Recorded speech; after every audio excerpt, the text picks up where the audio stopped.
يا معشر المسلمين وزمرة المؤمنين رحمكم الله، إن يوم الجمعة سيد الأيام وهج الفقراء وعيد المساكين.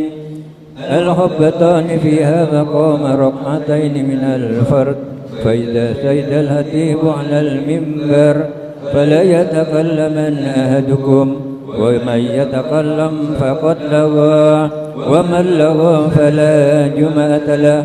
أنصتوا واسمعوا واتقوا رحمكم الله، أنصتوا واسمعوا واتقوا رحمكم الله، أنصتوا واسمعوا واتقوا جامع رحمكم الله لعلكم ترحمون. اللهم صل على محمد، اللهم صل على محمد، اللهم صل على سيدنا ومولانا محمد، والحمد لله رب العالمين. اللهم قوي الإسلام من المسلمين والمسلمات والمؤمنين والمؤمنات، وانصرهم على معل الدين. رب اهتم لنا منك بالخير ويا خير الناصرين برحمتك يا أرحم الراحمين. السلام عليكم ورحمة الله وبركاته. الله أكبر الله أكبر الله أكبر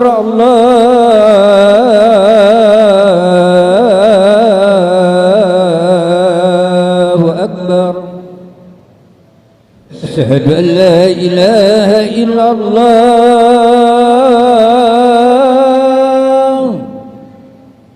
أشهد أن لا إله إلا الله.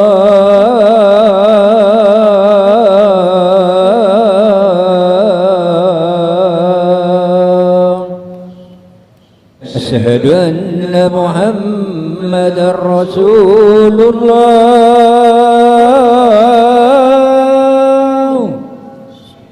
أشهد أن محمدا رسول الله.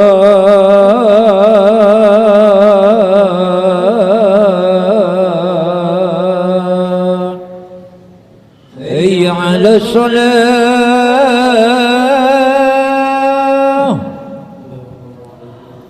حي على الصلاة،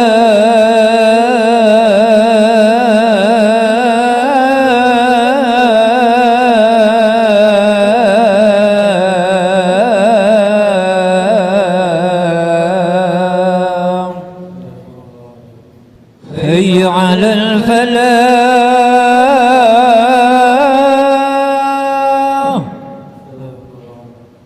حي على الفلاح.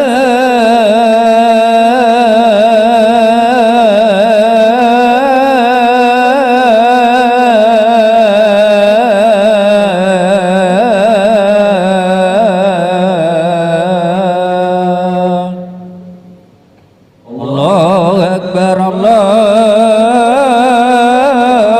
أكبر، لا إله إلا الله.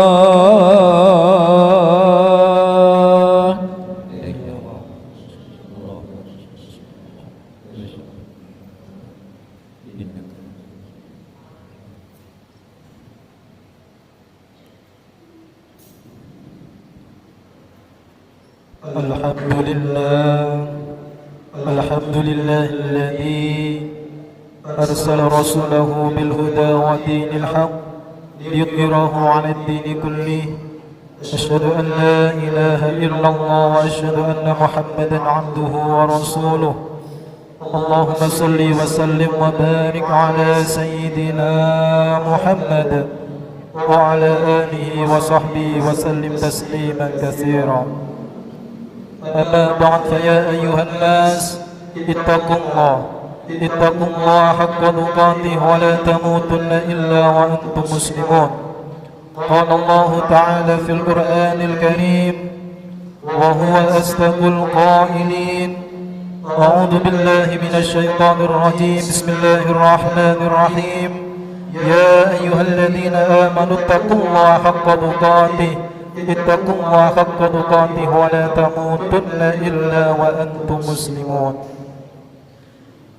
Jamaah sidang Jum'ah rahimakumullah, marilah pada kesempatan Jum'ah yang berkah ini kita selalu berusaha meningkatkan keimanan kita kepada Allah Subhanahu wa Ta'ala. Dan juga khatib selalu mengingatkan dalam setiap mimbar Jumat berwasiat agar kita semuanya, khususnya kepada diri kami sendiri, untuk selalu berusaha meningkatkan ketakwaan kita kepada Allah. Takwa dalam dua makna. Yang pertama yaitu imtithalul awamirillah, yaitu menjalankan segala perintah-perintah Allah, wajtinabun nawahillah, dan berusaha sekuat tenaga untuk menjauhi apa yang sudah dilarang oleh Allah Subhanahu wa Ta'ala.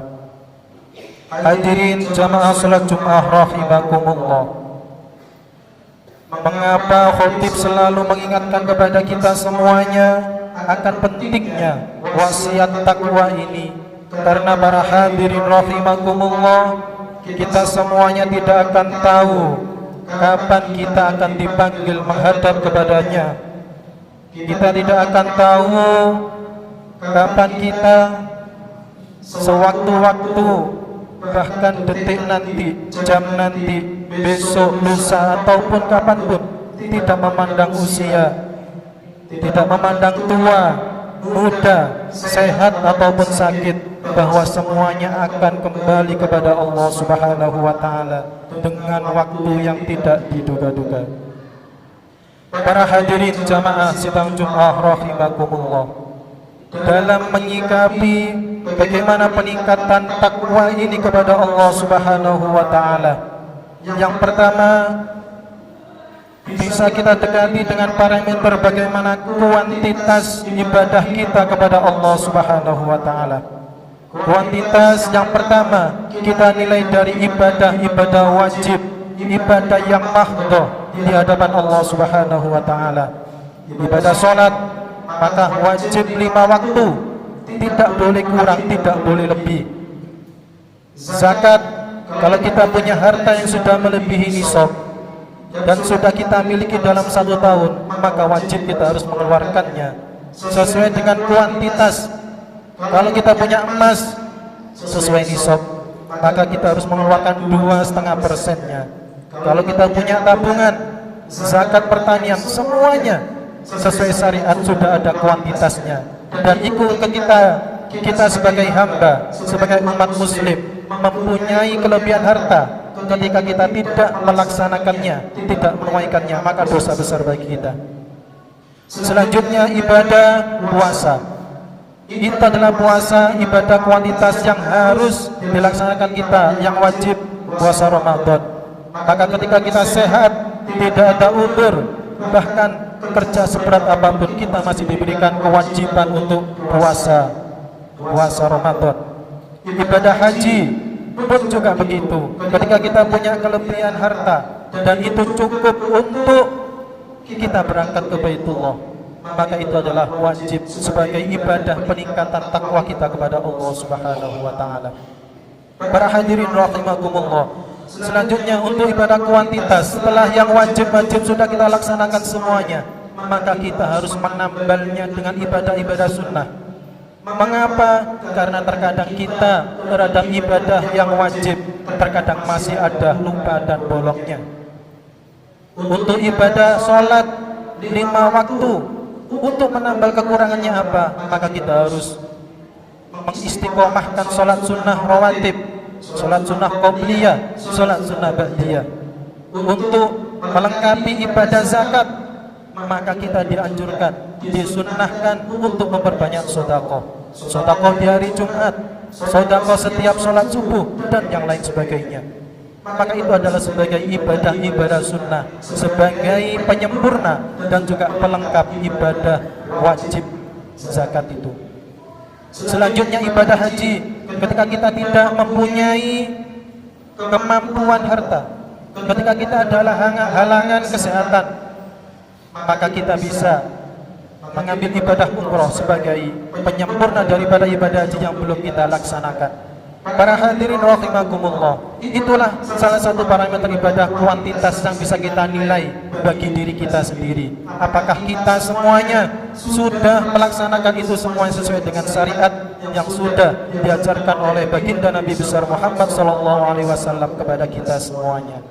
Para hadirin rahimakumullah, ibadah-ibadah tadi, kalaupun kita sudah melaksanakan semuanya, ibadah yang wajib sudah kita laksanakan, ibadah sunnah sudah kita istiqomahkan, maka itu belumlah sempurna tanpa kita tidak iringi dengan peningkatan ketakwaan dalam sisi apa? Kualitas. Dari sisi kualitas apa para hadirin rahimakumullah? Bagaimana kita menata hati kita menjadikan ibadah-ibadah tadi itu lillah karena Allah Subhanahu wa taala. Para hadirin rahimakumullah, betapa banyak orang-orang yang mempunyai, mohon maaf, punya banyak ilmu, akan tetapi godaannya juga sama, penyakit hati, sombong, riya. Orang yang diberikan kelebihan harta, godaannya sama, rasa ingin dipuji oleh orang lain. Ketika sholat ingin dilihat orang, sedekah ingin dipuji orang. Maka para hadirin rahimakumullah, semuanya itu ibadah-ibadah tadi, baik ibadah wajib, sunnah, maka harus kita iringi dengan rem pengingat, pengendali bagi diri kita, sebagai pengikat nafsu kita. Apa? Hati. Seperti yang dijelaskan dalam hadis riwayat Al-Bukhari, Rasulullah SAW bersabda, "Ala wa inna fil jasadi mudghah, idza salahat salahal jasadu kullu, wa idza fasadat fasadal jasadu kullu, ala wa hiyal qalbu." Artinya, ingatlah bahwa dalam tubuh manusia itu ada segumpal daging. Jika daging itu baik, maka baik pula seluruh tubuhnya. Namun jika daging itu rusak, busuk, maka rusak pula seluruh tubuhnya. Daging tersebut adalah hati. Para hadirin rahimakumullah, oleh karena itu marilah kita selalu berusaha memperbaiki ibadah-ibadah kita. Selain dari sisi kuantitas, kita selalu perbanyak sedekah kita perbanyak sholat sunnah kita, sholat duha, sholat tahajud, kita perbanyak puasa sunnah, puasa Senin Jumat, mohon maaf, puasa Senin Kamis dan lain sebagainya. Maka kita harus ikuti semuanya itu dengan niat yang lurus, karena lillahi ta'ala, karena lillah, karena Allah. Oleh karena itu para hadirin rahimakumullah, mudah-mudahan kita semuanya diberikan Allah Subhanahu wa taala hidayah dan juga petunjuk, sehingga kita semuanya bisa melaksanakan ibadah itu dengan kemudahan dan juga atas ridho daripada Allah Subhanahu wa taala. Amin ya rabbal alamin. A'udzu billahi minasy syaithanir rajim. Bismillahirrahmanirrahim. Wal 'asri innal insana lafi khusr illa alladhina amanu wa 'amilus salihati wa tawasaw bil haqqi wa tawasaw bis sabr. Barakallahu li wa lakum fil Qur'anil 'azim wa nafa'ani ayyakum bima fihi minal ayati wad dhikril hakim wa taqabbal minni tilawatahu innahu huwal ghafurur rahim.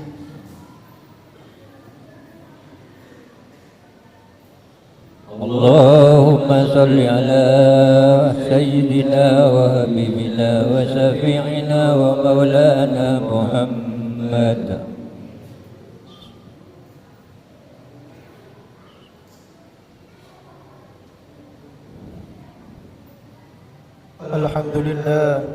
الحمد لله الذي أمرنا بالاتحاد والاعتصام بحبل الله المتين. أشهد أن لا إله إلا الله وحده لا شريك له إياه نعبد وإياه نستعين. وأشهد أن سيدنا محمدا عبده ورسوله المبعوث رحمة للعالمين. اللهم صل وسلم على سيدنا محمد وعلى آله وصحبه أجمعين.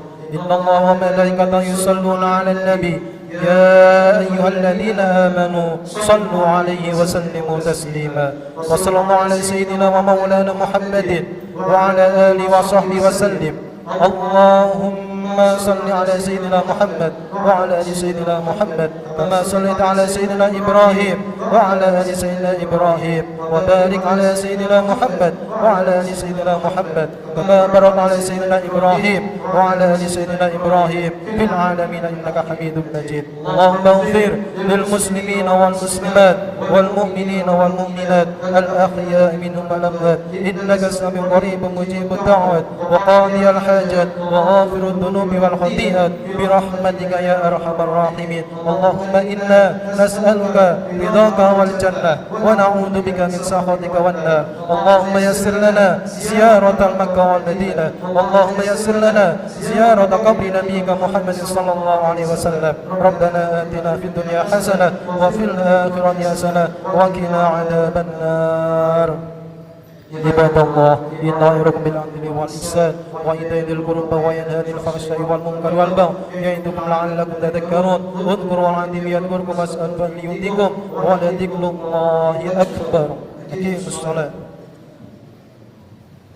الله أكبر الله أكبر أشهد أن لا إله إلا الله أشهد أن محمد رسول الله. هيا على الصلاة هيا على الفلاح قد قامت الصلاة قد قامت الصلاة.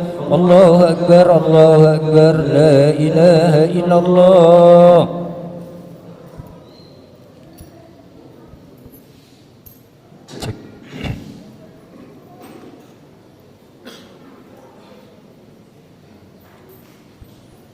سووا صفوفكم فإن تسجد الصفوف من تمام إقامة الصلاة.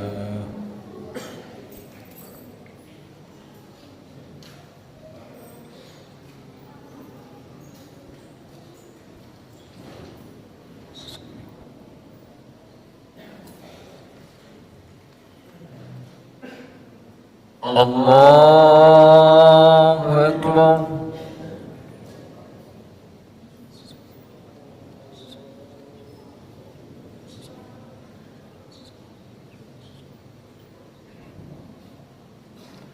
بسم الله الرحمن الرحيم.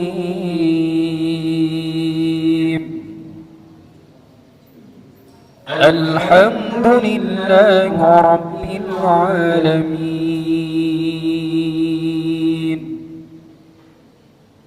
الرحمن الرحيم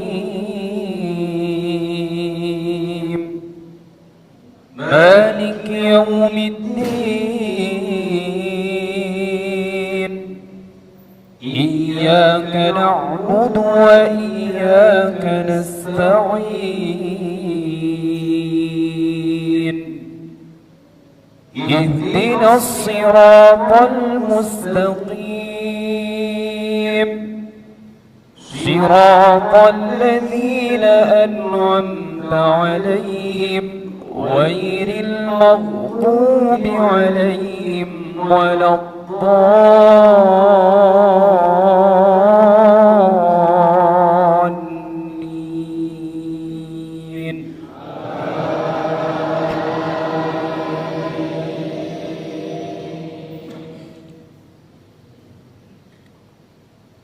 بسم الله الرحمن الرحيم. سبح اسم ربك الأعلى الذي خلق فسوى والذي قدر فهدى والذي أخرج المرعى فجعله غثاء أحوى سنقرئك فلا تنسى إلا ما شاء الله إنه يعلم الجهر وما يخفى ونيسرك لليسرى فذكر إن نفعت الذكرى سيذكر من يخشى ويتجنبها الأشقى الذي يصلى النار الكبرى ثم لا يموت فيها ولا يحيا قد أفلح من تزكى وذكر اسم ربه فصلى بل تؤثرون الحياة الدنيا والآخرة خير وأبقى إن هذا لفي الصحف الأولى صحف إبراهيم وموسى. الله أكبر.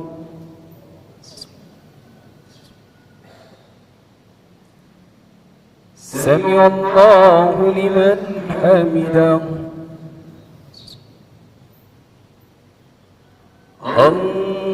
الله أكبر.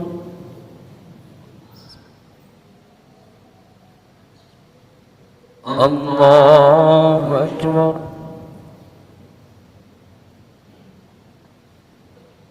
الله أكبر.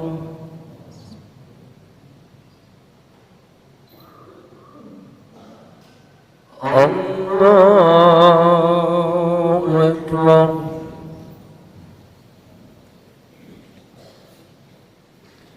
بسم الله الرحمن الرحيم. الحمد لله رب العالمين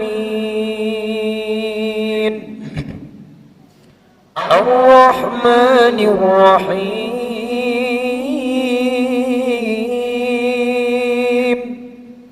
مالك يوم الدين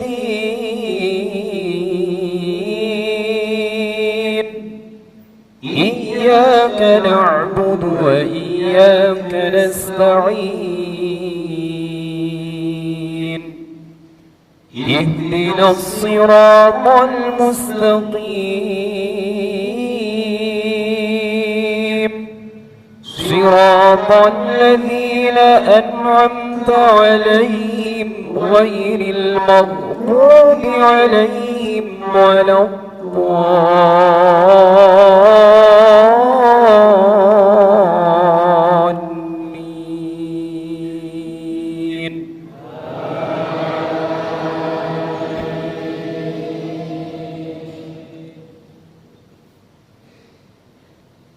بسم الله الرحمن الرحيم.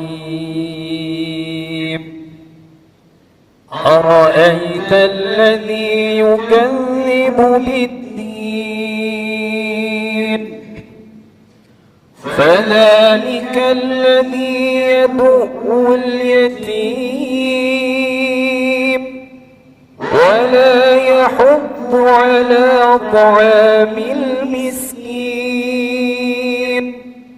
فويل للمصلين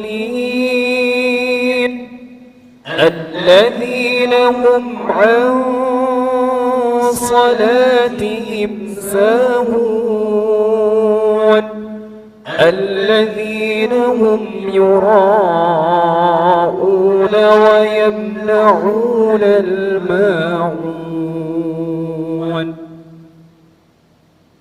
الله أكبر.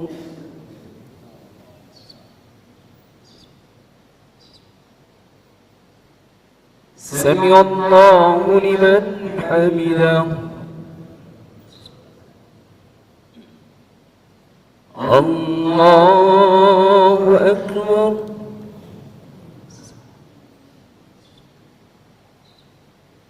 الله أكبر. الله أكبر.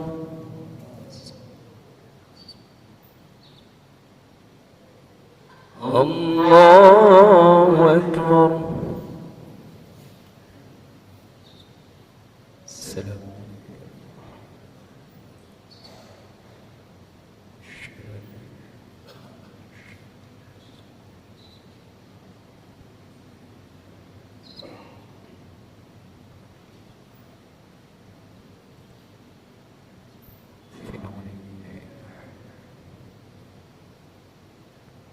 السلام عليكم ورحمة الله.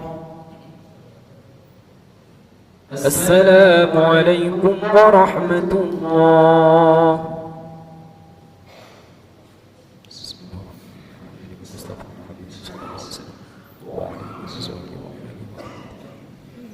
الفاتحة. بسم الله الرحمن الرحيم. الحمد لله رب العالمين الرحمن الرحيم مالك يوم الدين إياك نعبد وإياك نستعين اهدنا الصراط المستقيم صراط الذين أنعمت عليهم غير المغضوب عليهم ولا الضالين.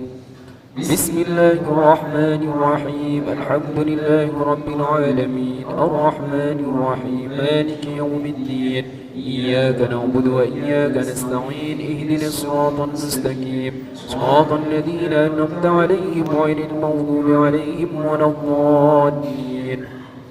بسم الله الرحمن الرحيم. الحمد لله رب العالمين الرحمن الرحيم مالك يوم الدين إياك نعبد وإياك نستعين اهدنا الصراط المستقيم صراط الذين أنعمت عليهم غير المغضوب عليهم ولا الضالين.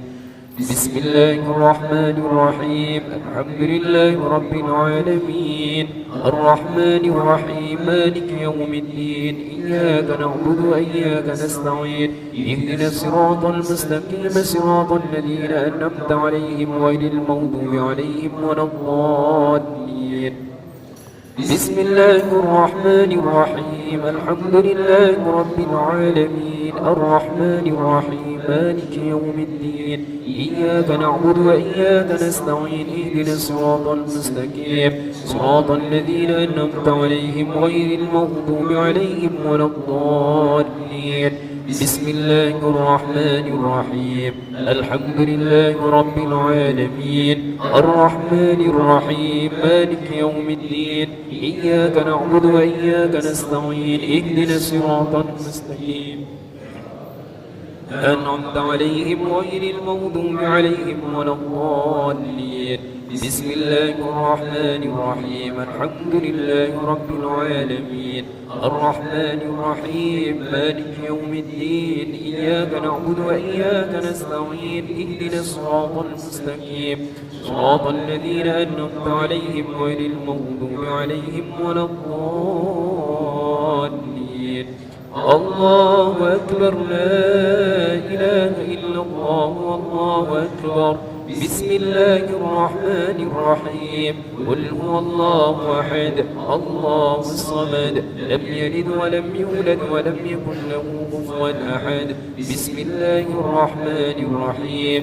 قل هو الله أحد الله الصمد لم يلد ولم يولد ولم يكن له كفوا أحد.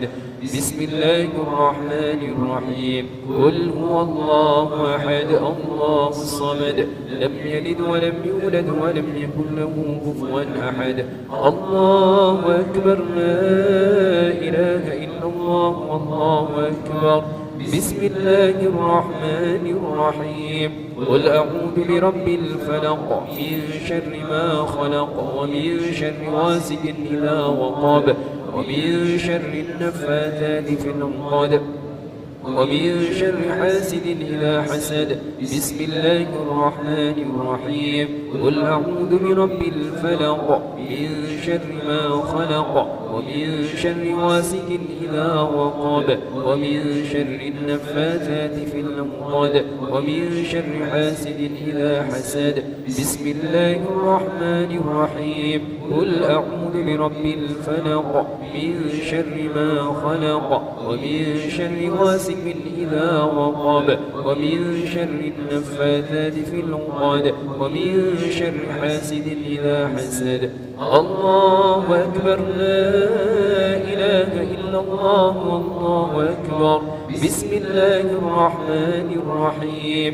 قل أعوذ برب الناس ملك الناس إله الناس من شر الوسواس الخناس الذي يوسوس في صدور الناس من الجنة والناس. بسم الله الرحمن الرحيم.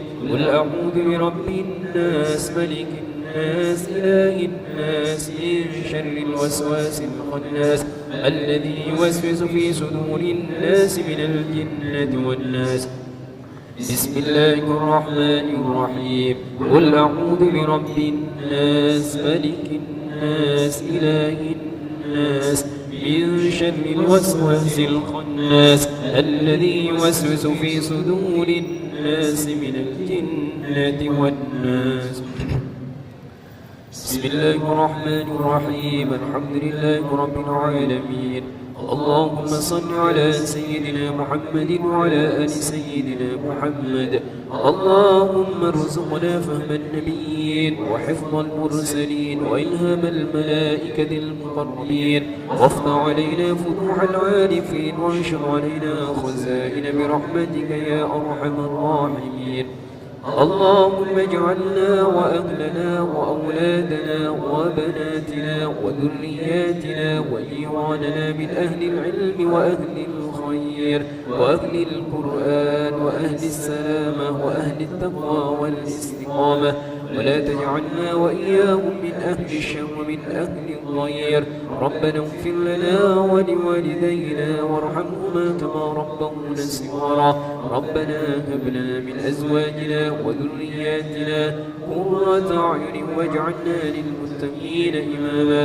ربنا آتنا في الدنيا حسنة وفي الآخرة حسنة وقنا عذاب النار. صلى الله على سيدنا محمد وعلى آله وصحبه وسلم. سبحان ربك رب العزة عما يصفون وسلام على المرسلين والحمد لله رب العالمين. الفاتحة.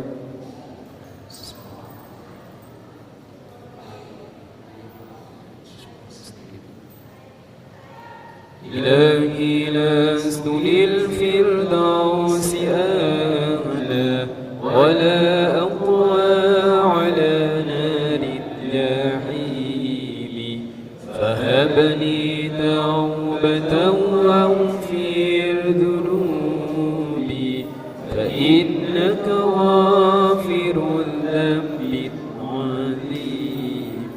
إلهي لست للفردوس أهلا ولا أقوى على نار الجحيم، فهبني توبة واغفر ذنوبي، فإنك غافر الذنب